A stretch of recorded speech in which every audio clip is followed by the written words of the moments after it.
This is Shelby Law with Great Basin Prescribed Fire and Smoke Briefing for Friday, March 28, 2025.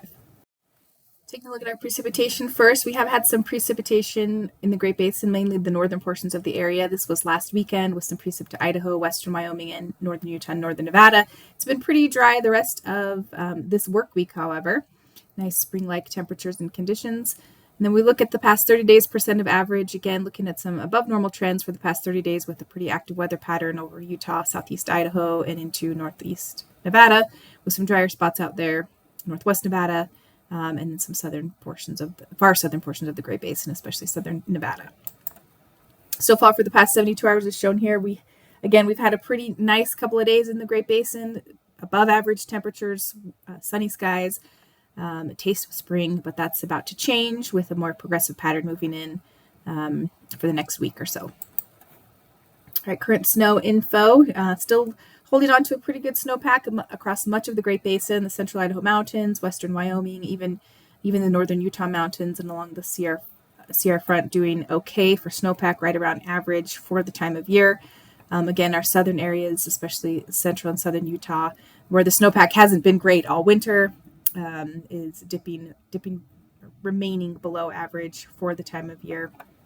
Again, some storms coming in this week will help keep the snowpack on the mountains a little bit longer. Our satellite imagery for this morning does show the high pressure ridge has been pushed off to the east, and an area of low pressure is moving into the Pacific Northwest. This is going to be changing our weather this weekend and into the bulk of next work week as well, for a more active weather pattern, bringing precipitation, low elevation, mainly rain, and high elevation snow to the Great Basin. With this change in weather pattern brings an increase in precipitation. So again, we can see some moisture and cloud cover moving into Utah today, but this low pressure system moving into the Pacific Northwest will bring some precipitation to Idaho today and throughout much of the Great Basin tomorrow on Saturday. Ventilation rates are going to be pretty favorable through the next week. Some winds are still expected out there today in western Nevada and in southern and southeast Utah ahead of this next trough, and mixing heights are quite high as well. On Saturday, the trough moves through, bringing temperatures actually back down below normal for the time of year for much of the area. And again, we'll see that precipitation being focused over Utah and into parts of Nevada on Saturday. Ventilation rates still pretty high across much of the area. Wind speeds pick up or continue to remain gusty again over Utah and parts of southern Idaho, and mixing heights still staying pretty high across much of the area on Saturday. On Sunday, we may see a little bit of a break, just temporarily in between systems, and ventilation rates still remaining high. Winds pick up on Sunday across the western half of the Great Basin. Really strong prefrontal winds again over far western Nevada, with gusts up to 60 miles an hour or so ahead of the next system moving through, and mixing heights are going to be high again for much of the area. Clearing index for Utah shown here for the next 3 days, again looking for favorable values for good ventilation and good mixing. The 3-day precipitation totals are shown here. Again, this is precipitation coming in mainly today through Saturday.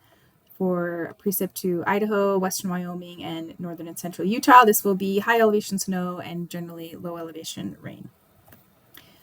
On Monday, we see another trough moving into the Pacific Northwest. This one's going to be bringing a little bit cooler temperatures and a little bit more precipitation to the area. Again, strong winds out ahead of this trough moving into the Great Basin. Ventilation rates are going to be really quite high on Monday again. Late in the day Tuesday, that trough is moving off to the east, and another one's developing over the Pacific Northwest, leading to high ventilation rates. On Wednesday, that trough drops further south off the Pacific coast, bringing a greater amount of precipitation and moisture into the Great Basin ahead of that next trough. And continues to bring precip into the area on Thursday as that trough deepens a little bit and moves a little bit further eastward, keeping ventilation rates high. The precipitation accumulations for days 4 and 5 are shown here. This is Monday through Wednesday.